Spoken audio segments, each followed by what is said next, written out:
करते हैं education system की। एजुकेशन सिस्टम एक्चुअली में क्या है? सिस्टम ऐसा बना हुआ है, स्कूल में बच्चों को इन्फॉर्मेशन दिया जाता है और बच्चे उस इन्फॉर्मेशन को अपने खोपड़ी में भेजते हैं। फिर बाद में उनकी टेस्ट ली जाती है, ये चेक करने के लिए कि पढ़ा हुआ उनके दिमाग में है कि नहीं। पर यहाँ पर सबसे मेन बात ये है कि एग्जाम्स मतलब हो गया है रिकॉलिंग पावर, मतलब आप कितना याद रख सकते हो। एग्जाम के पहले आप उसी इन्फॉर्मेशन को बार बार पढ़ोगे और एग्जाम में जाकर लिख दोगे, पर एग्जाम के बाद क्या होता है? आप भूल जाते हो। बहुत सारे स्टडीज और सर्वेज में ये पता चला है कि जिस चीज को आप रटते हो और एग्जाम में लिखते हो, तो एग्जाम खत्म होने के बस 3 दिन बाद ही आप उस इन्फॉर्मेशन का 95% भूल चुके होते हो। तो इसका मतलब ये हुआ कि आपके टेस्ट का मार्क्स, चाहे आपका कितना भी मार्क्स आए, ये सिर्फ ये बताता है कि आपके रटने की ताकत कितनी है, जो कि एक फेक अकॉम्प्लिशमेंट है। और इसी फेक अकॉम्प्लिशमेंट के घमंड में टॉपर्स मुंह ऊंचा करके चलते हैं। टॉपर्स को ये लगता है कि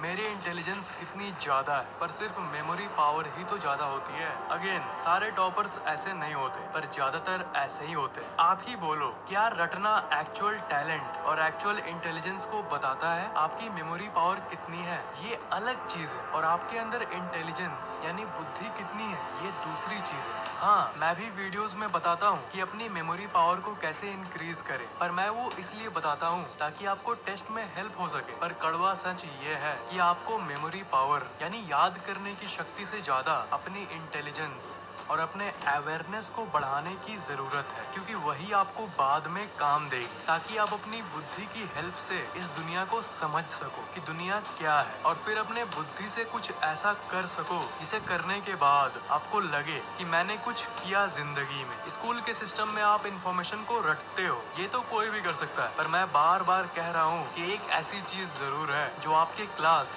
या आपके बैच में आपसे अच्छा और कोई नहीं कर सकता। स्कूल में टीचर्स को बच्चों को रटने के बदले उनकी क्यूरियोसिटी को बढ़ाना चाहिए। क्यूरियोसिटी मतलब हर चीज को जानने की इच्छा। आपके अंदर किसी चीज को जानने की इच्छा पहले से ही है, पर स्कूल उसे और बढ़ावा नहीं देता, जो कि उसे देना चाहिए। ये जो मैंने बातों को आपको बताया, ये सब सबको पता है। मुझे लगता है कि थंबनेल में मुझे रियलिटी एक्सपोज्ड लिखने की जरूरत नहीं थी, क्योंकि एक्सपोज्ड क्या, ये तो सबको पता है। और हर स्टूडेंट के मन में सिस्टम के खिलाफ कभी ना कभी जरूर सवाल उठा होगा, पर कोई पब्लिक में इसके बारे में बात ही नहीं करता। जैसा चल रहा उसे चलने दो। ऐसे कैसे होगा? स्कूल सिस्टम से अलग, अगर आपको कुछ अलग करने का मन है और आपका कुछ अलग शौक है, और अगर आप उसे फॉलो करते हो, तब जब आप उस काम को कर रहे होते हो तब आप खोए हुए होते हो, और जब खोए हुए होते हो तब आपका ब्रेन एक ऐसे स्टेट में होता है जिसमें रियल लर्निंग होती है। असल में बच्चा कुछ सीखता है, क्योंकि जब आप किसी काम में खो जाते हो तब आप खुश होते हो। इसलिए उस समय जो आपके दिमाग में घुसता है उसे आप 3 दिन के बाद नहीं भूलते,